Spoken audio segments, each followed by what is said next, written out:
his daughters, which makes sense when you think about it, because they followed David on this crazy plan to march with the Philistine army, and what do they get for it?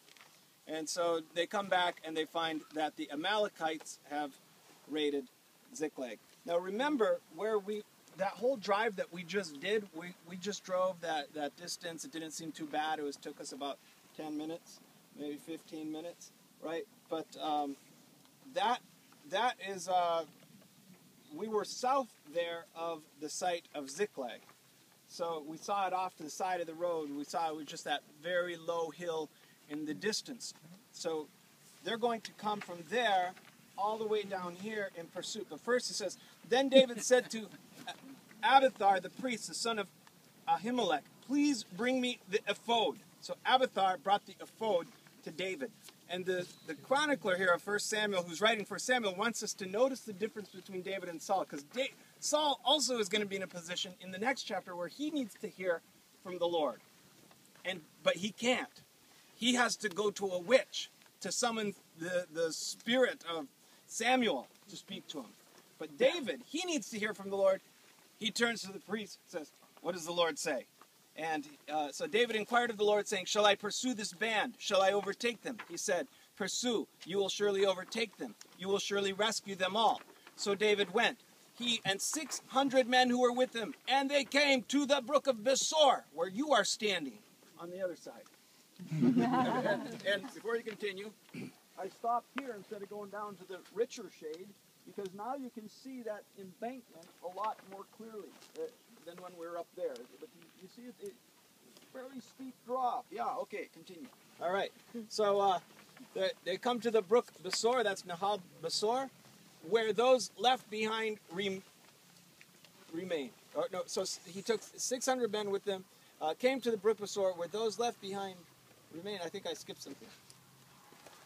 But David pursued, he and 400 men, for 200 were too exhausted to cross the brook Besor, so they remained behind. So out of 200 men say, we'll wait here and guard the bags. You guys go on without us. Now, they cross over, they drop down those, and they make their way up here. And as they cross over, they're still in pursuit, and it says they found an Egyptian in the field. They brought him to David. They gave him bread. He ate. They provided him water to drink. They gave him a piece of fig cake, 2 clusters of raisins, and he ate. Then his spirit revived. He had not eaten or drunk water for 3 days and 3 nights. David said to him, to whom do you belong? Where are you from? He said, I am a young man of Egypt, a servant of an Amalekite, and my master left me behind when I fell sick 3 days ago. And he said, we made a raid on the Negev of the Kerethites, and on that which belongs to Judah, and on the Negev of Caleb, and we burned Ziklag with fire. David said, will you bring me down to this band? He said, swear that you won't kill me. He says, I swear.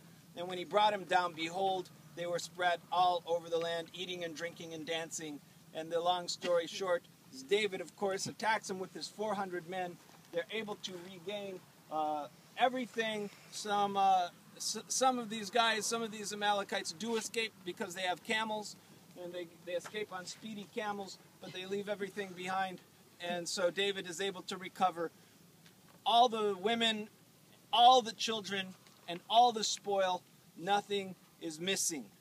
Then he comes back here, and there's the 200 men that he left behind over on the other side. See him coming, see us all approaching.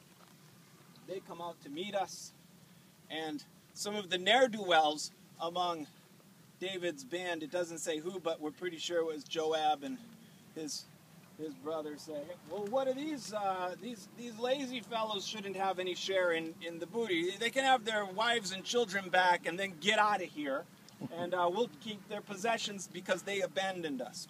And David said, no, that's not how it's going to work. He says, would anyone listen to this? Would the Lord be pleased with us if we did that? He said, so here's the rule. He said, for as his share who goes down to the battle, so shall be his share who stays by the baggage. They shall share alike.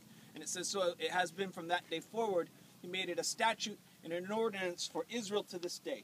And he derived this principle from the story of the battle with the Midianites, when Moses sends the 1,200 men of Israel out to fight the Midianites.